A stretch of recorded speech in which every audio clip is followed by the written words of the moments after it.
আমার খুব চিন্তা হচ্ছে নীলিমা। এত চিন্তা করার কি হয়েছে তোমার?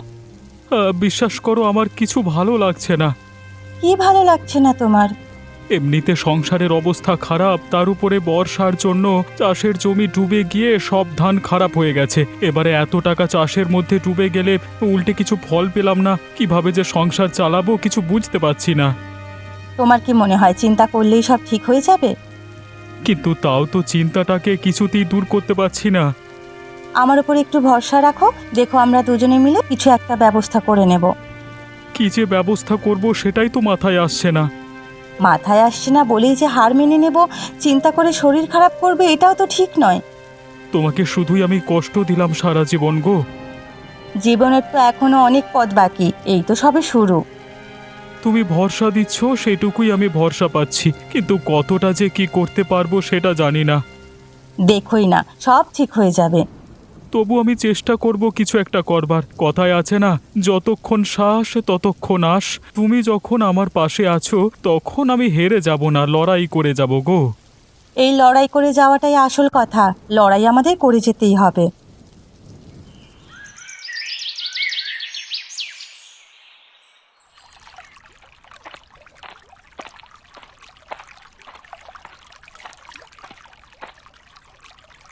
কি হয়েছে রতনদা? এরকম মাথায় হাত দিয়ে মাঠের মধ্যে বসে কাঁদছো কেন? দেখো ভাই, আমার ধানগুলো সব পেকে গিয়েছিল, আর ঠিক সময় বৃষ্টি এসে সব নষ্ট করে দিল। গোটা মাঠের ধান বৃষ্টিতে পচে নষ্ট হয়ে গেল আমার গো। তাহলে মাথায় হাত দিয়ে কাঁদলে কিছু কি হবে? কিন্তু আমি কি করতে পারি বলো তো? আমি যার কিছু রাস্তা খুঁজে পাচ্ছি না। নতুন করে জীবনটা শুরু করতে হবে। আজকের দিনে একটা চাষ করতে গেলে কত টাকা খরচা হয় তুমি জানো তো? সব টাকা ধার দেনা করে জোগাড় করে জমিতে লাগিয়েছিলাম, বিশ্বাস ছিল এবারে ভালো ধান হবে, কিন্তু সব একেবারে মাঠে মারা গেল গো। তুমি একবার ভেবে দেখো তো, শুধু কি তোমার সাথে এরকম ক্ষতি হয়েছে? আরও কত লোকের সাথে এরকম ক্ষতি হয়েছে। তারা কি তোমার মতো হেরে যেতে চাইছে? কিন্তু আমার ঘরে বউ আছে, ওকে সংসার চালাতে হয়, ওকে আর কত কষ্ট দেব আমি বলতে পারো? বউ সবার ঘরেই থাকে, সংসার সবাইকেই চালাতে হয়, হেরে সবাই যায়। তাহলে উঠে দাঁড়ানোর জেদ রাখতে হয় গো। যারা উঠে দাঁড়ানোর জেদ রাখে তারাই একমাত্র উঠে দাঁড়াতে পারে।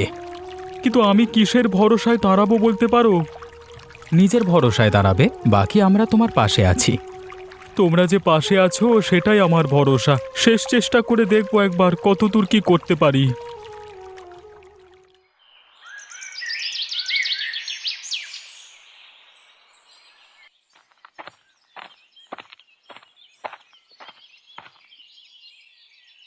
বুড়িমা, তোমার কাছে একটা সাহায্যের জন্য এলাম। কি সাহায্য বলতো? কিছু হয়েছে নাকি?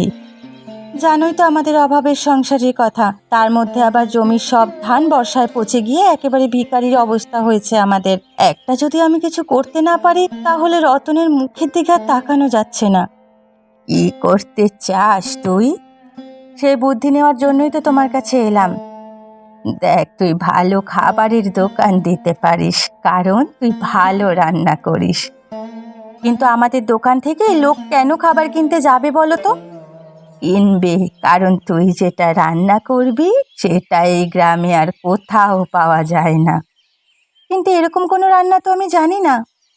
জানিস না তো আমি শিখিয়ে দেব। তুমি জানো এরকম কোনো বিশেষ রান্না? হ্যাঁ জানি, আমি মাংসের পিঠা বানাতে পারি। এই গ্রামে কোথাও মাংসের পিঠে বিক্রি হয় না, এবং কেউ বানাতেও পারে না, কারণ এটা বানাতে পারি কেবল আমি একা, আর সেটা তোকে শিখিয়ে দেব। ঠিক আছে, আমি তাহলে মানুষের জন্য পিঠা বানাবো, তবে তোমার কাছ থেকেই শিখতে আসবো। কবে আসবো তুমি বলো? তুই কাল থেকেই শিখতে আসিস, কোনো অসুবিধা নেই।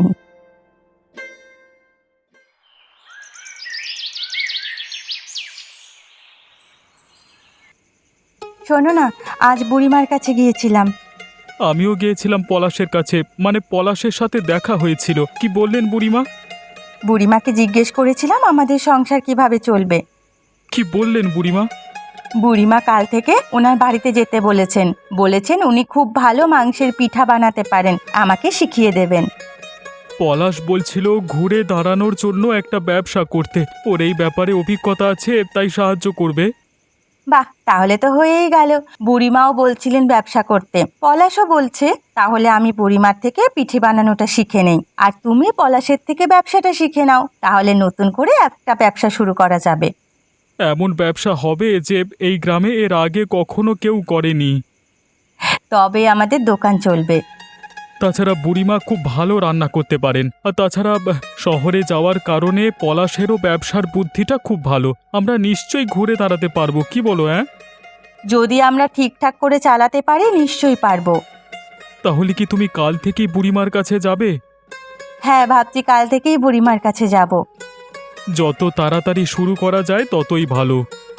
হ্যাঁ, শুরু যখন করতেই হবে তখন তাড়াতাড়ি হওয়াই ভালো। অন্তত এভাবে অভাবের জ্বালা তো আর সহ্য করতে হবে না।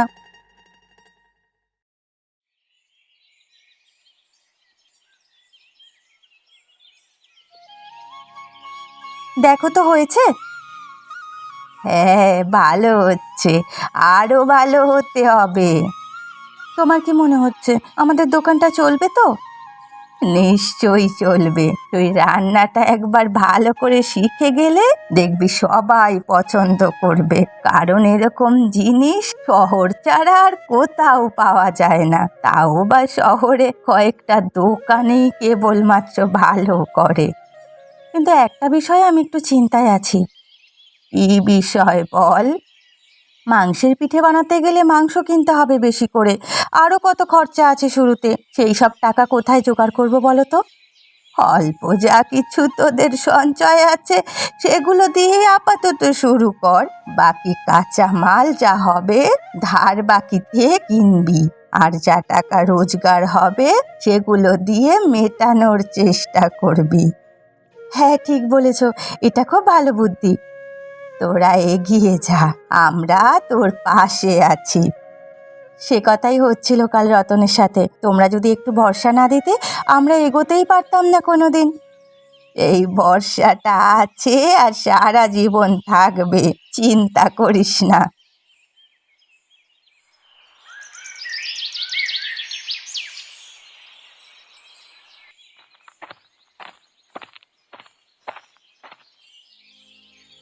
আরে ও রতনদা, তুমি আবার এত চিন্তা করছো কেন বলো তো? অনেকগুলো কথা ভাবছি ভাই। এই তো সেদিন চিন্তা করছিলে বলে তোমাকে ব্যবসা করবার একটা ভালো বুদ্ধি দিলাম, আবার কি এত ভাবছো? ভাবছি যে ব্যবসা করবার জন্য যে অভিজ্ঞতা আর বুদ্ধি লাগে সেসব আমার কিছুই নেই, আমি কি পারবো? আরে সবাই যারা ব্যবসা করে তারা কি সবকিছু শিখে আসে নাকি? কিন্তু একটা সাধারণ জ্ঞান তো থাকা দরকার। আমি গ্রামে জন্মেছি, গ্রামে বড় হয়েছি, সারা জীবন চাষবাস করে খেয়েছি, আমি অত বুদ্ধি পাবো কোথায় বল? আরে তুমি এত চিন্তা করছো কেন? আমি পাশে আছি তো। সেটাই তো বলছিলাম, তোমার তো শহরে গিয়ে অনেক বিষয়ে অনেক বুদ্ধি হয়েছে, একটু সাহায্য করতে পারো তো? আমি কি কখনো বলেছি যে তোমাকে আমি সাহায্য করব না? তোমার মতো ভালো মানুষ গ্রামে একটাও নেই, সেই জন্যই আমি অন্য কাউকে না বলে তোমাকে বুদ্ধিটা দিয়েছি। আর তোমাকে সাহায্য না করে আমি একা তোমাকে ছেড়ে চলে যাব, এটা কখনো হতে পারে? তাহলে এবার বলো দেখি, ব্যবসা শুরু করবার জন্য এত পুঁজি কোথায় পাবো? শোনো একটা কথা, সাধারণ জিনিসপত্র আর মাংস কেনবার জন্য যা টাকা সেটা আমাকে দাও, আমি তা শহর থেকে জিনিসপত্র নিয়ে আসি, তারপর ধার বাকিতে কারবার চলবে। হ্যাঁ, এই বুদ্ধিটাও খারাপ নয়। তোমার কি সেরকম চেনাশোনা কেউ আছে? আমার শহরে অনেক চেনাশোনা আছে, তুমি যত তাড়াতাড়ি সম্ভব আমাকে টাকা পয়সা দাও, আমি সব ব্যবস্থা করে আনবো তোমার। টাকা পয়সা কত কোথায় আছে সেসব তো নিজেকেও ভাবতে হবে। এমনিতে লোকের থেকে ধার দেনা করে সংসার চলে, তবে তোমাকে কিছু টাকা জোগাড় করে খুব তাড়াতাড়ি দেওয়ার চেষ্টা করছি। হ্যাঁ, এবার তোমার ভালো দিন আসতে চলেছে, আর জীবন চালানোর জন্য লোকের কাছে হাত পাততে হবে না তোমার। যদি সেই দিন সত্যি আসে তাহলে আমার থেকে বেশি আনন্দিত আর কেউ হবে না। আর তার জন্য তোমার আর বুড়িমার কাছে সারা জীবন আমি কৃতজ্ঞ থাকবো গো। তবে আমি একটা জিনিস বলবো তোমাকে। কি জিনিস ভাই? কথাটা হচ্ছে যে খাবার লোকজনকে বিক্রি করবার আগে একবার আমি খেয়ে দেখতে চাই কেমন স্বাদ হচ্ছে। ঠিক আছে, তুমি একদিন দুপুরবেলায় এসো, আমি তোমার বৌদিকে বলে সব ব্যবস্থা করে রাখবো। ঠিক আছে, তারপরেই তাহলে পুরো সিদ্ধান্ত নেওয়া যাবে।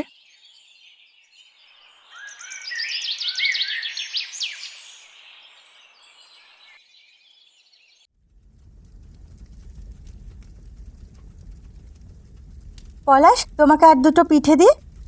আরে জিজ্ঞাসা করবার কি হলো এতে? পলাশ আমাদের ঘরের ছেলে, তার উপরে ও খেয়ে সিদ্ধান্ত নেবে যে ব্যবসাটা আদেও লোকের ভালো লাগবে কিনা, তাই না? সেই জন্যই তো বলছি, আর কতগুলো দিই? আরে দাঁড়াও দাঁড়াও, এ তো খুব সুন্দর হয়েছে। সত্যি বলছো পলাশ?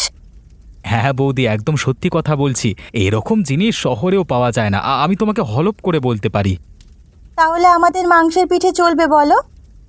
তাহলে তো মানুষের ভালো লাগতে কোনো অসুবিধা নেই। কিন্তু একটা সমস্যা আছে রতনদা। কি সমস্যা বলো তো?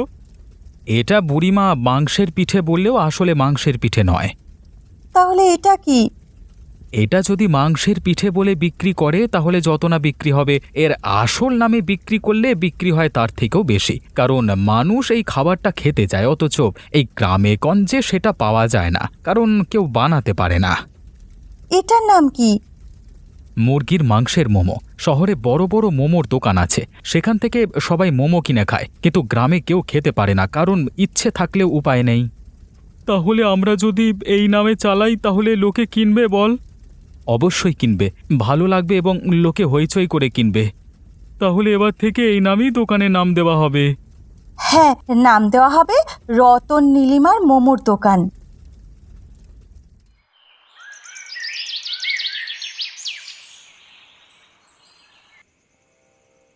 শোনো না, সবই তো হলো, একটা কথা বলার ছিল।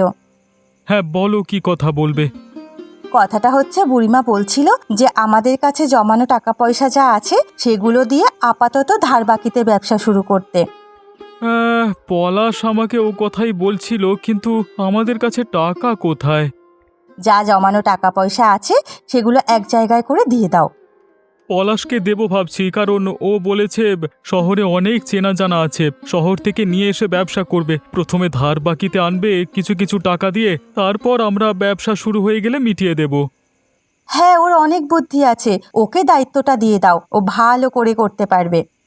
তোমার এই পুরনো ভারে যা টাকা জমানো আছে কালকেই ভেঙে আমাকে দিয়ে দাও, কালকে আমি পলাশকে সব টাকা দিয়ে দেব।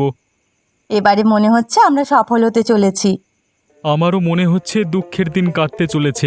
যদি ব্যবসাটা একবার দাঁড়িয়ে যায় তাহলে আর আমাদের কষ্ট করে লোকের কাছে হাত পাততে হবে না। লোকের কাছে হাত পাততে কি আমার আর ভালো লাগে বলো? ভীষণ মান সম্মানে লাগে। লোকের কাছ থেকে অপমানিত হতে আমার খুব খারাপ লাগে। নিজের বুদ্ধিতে ব্যবসা করে খেলে জীবনে একটু শান্তি পাবো, আর তোমাকেও একটু সুখের দিন দেখাতে পারবো। তুমি যে দিনের শেষে শান্তিতে ঘুমোতে পারবে সেটাই আমার কাছে সব থেকে বড় পাওনা। এর থেকে বড় আমার কাছে আর কিচ্ছু নেই। দেখো, জীবনে টাকা পয়সা তো আসতেই থাকবে, কিন্তু তোমার প্রতি আমার যে ভালোবাসা, আর আমার প্রতি তোমার যে ভালোবাসা, এটাই রয়ে যাবে চিরন্তন। এই ভালোবাসাকে সঙ্গে করেই আমরা এগিয়ে যাব। ভালোবাসা না থাকলে আর জীবনে কি আছে বলো তো? এত অভাব, এত কষ্ট লাঞ্ছনার মধ্যেও শুধুমাত্র তোমার মুখের দিকে চেয়েই তো বেঁচে আছি।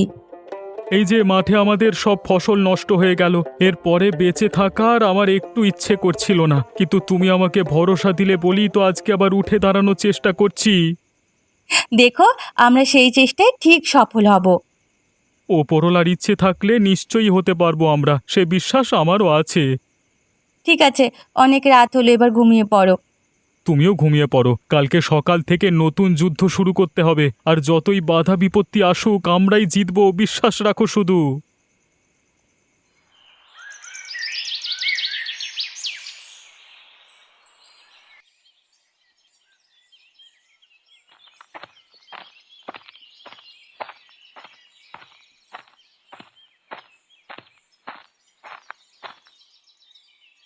কিছু ব্যবস্থা করলে রতনদা? আর তো বেশি সময় নেই, আলোচনা তো অনেক হলো, এবার শুরু করতে হবে।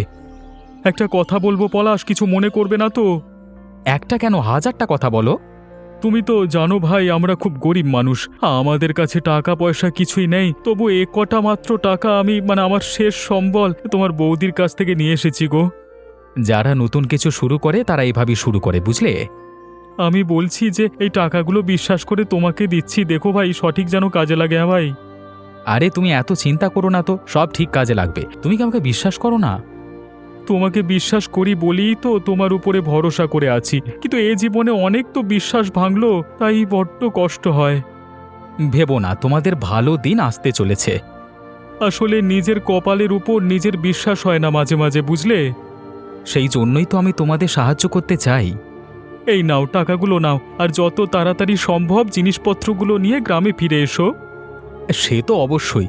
তুমি আমাকে 2 দিন সময় দাও, আমি 2 দিনের মধ্যেই শহর থেকে ফিরে আসছি সব জিনিসপত্র নিয়ে। আমি ততদিনে এই দিকের ব্যবস্থা করে রাখছি, তাহলে সব একসাথে শুরু করা যাবে। অবশ্যই প্রথমের দিকে যে সমস্ত টাকা আসবে সেগুলো দিয়ে তোমাকে ব্যবসা বড় করে যেতে হবে। চেষ্টা করব ভাই, আসলে আমার খুব ভয় করছে, সাথে একটা উত্তেজনাও কাজ করছে কিছু নতুন করবার। ঠিক আছে, আমি এখন যাই, তুমি নিশ্চিন্তে থাকো। ঠিক আছে, সাবধানে তুমি কাজ করে ফিরে এসো।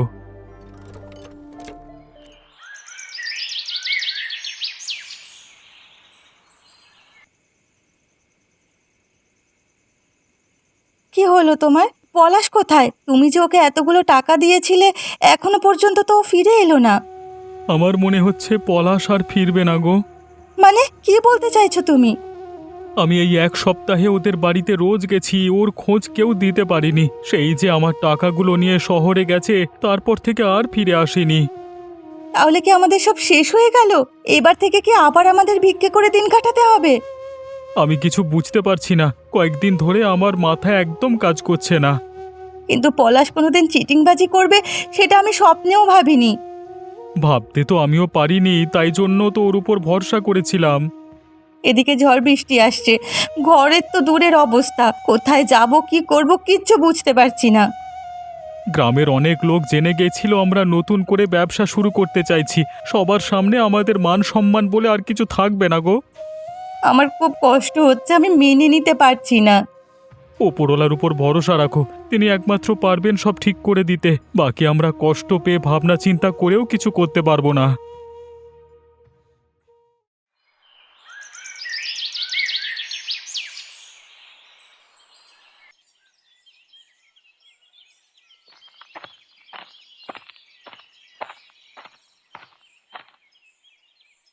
কি হলো রে, তোদের ব্যবসা কত দূর? পলাশ চিটিংবাজি করে চলে গেছে বুড়িমা, সেজন্য আমরা মাথায় হাত দিয়ে বসে আছি। সত্যি আজকালকার দিনে আর কাউকে ভরসা করা যাচ্ছে না। জীবনে এত বড় একটা ধাক্কা খেতে হবে কোনোদিনও ভাবিনি। এই অবস্থায় আমাদের বিষ খেয়ে মরা ছাড়া আর কোনো উপায় নেই গো। চারিদিকে যাওয়ার সব পথ বন্ধ হয়ে গেছে আমাদের, আমরা যে কি করব কিচ্ছু বুঝতে পারছি না। শোন, যখন সব পথ বন্ধ হয় একটা পথ খুলে যায়, আর সেটা হচ্ছে ওপরওয়ালার দেখানো পথ। আমি জানি তোরা সে পথেই চলবি। তুমি যে কি বলছো আমি তো কিছুই বুঝতে পারছি না। এখনো তোদের আশা ভেঙে যায়নি। ওপরওয়ালা তোদের শেষ পরীক্ষার মধ্যে ফেলে দেখছিলেন যে তোরা হেরে যাস কিনা, কিন্তু যখন হেরে যাসনি তখন তোদের পাশে তিনি দাঁড়াবেন। শুধু তোদের ঘুরে দাঁড়াতে হবে। কিন্তু কিভাবে যে ঘুরে দাঁড়াবো সেটাই তো বুঝতে পারছি না। আমি তোদের সাহায্য করব। আমার কিছু চেনা চেনা লোক আছে, তারা তার বাকিতে জিনিসপত্র দেবে, কিন্তু দোকান তোদের খুলতেই হবে, হেরে গেলে চলবে না। ঠিক আছে, তুমি যদি শেষ ভরসা দাও তাহলে আমরা চেষ্টা করে দেখতে পারি। ঠিক আছে বুড়িমা, তোমার ভরসা যখন পাচ্ছি তখন নিশ্চয়ই চেষ্টা করব। আমি সেই অনুযায়ী জোগাড় করছি, তোরা প্রস্তুত থাক।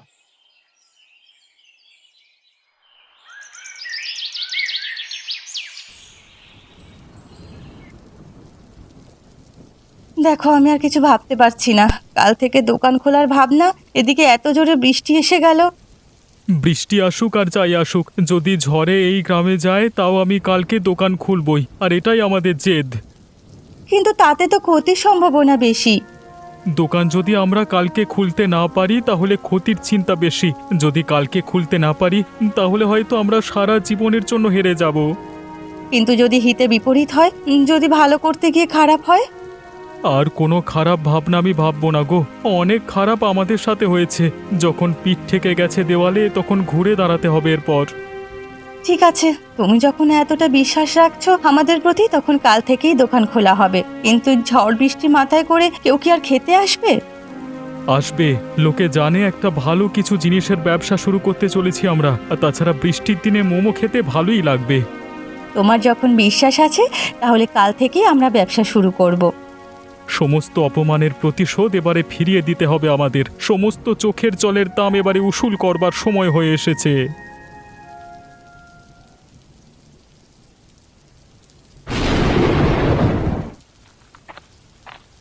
দেখো দেখো, এত বৃষ্টির মধ্যেও কত লোক আসছে আমাদের মোমো খেতে। আমি বলেছিলাম না, একদিন আমাদের জয় হবেই। আসলে ভগবান তোদের পরীক্ষা নিচ্ছিলেন, তোরা ওর পরীক্ষায় উত্তীর্ণ হতে পারিস কিনা দেখছিলেন। দেখো, খেয়ে সবাই তোমার প্রশংসা করছে, তোমার রান্নার সুনাম করছে। আসলে এই রান্নার পিছনে যা প্রশংসা পাওয়ার সব বুড়িমার। এই খুব ভালো হয়েছে খাবারটা। এই খাবারটা শহরে ছাড়া কোথাও পায় না তো, কিন্তু গ্রামে এবার যখন চালু করেছি তখন আমরা রোজ খাবো। আর তাছাড়া এত সুস্বাদু খাবার তুমি যে বানাতে পারবে কোনোদিন আমরা ভাবিনি। দেখেছিস তো, এবারে ব্যবসা তোদের বড় হবে। আরে ওই দেখো, পলাশ আসছে।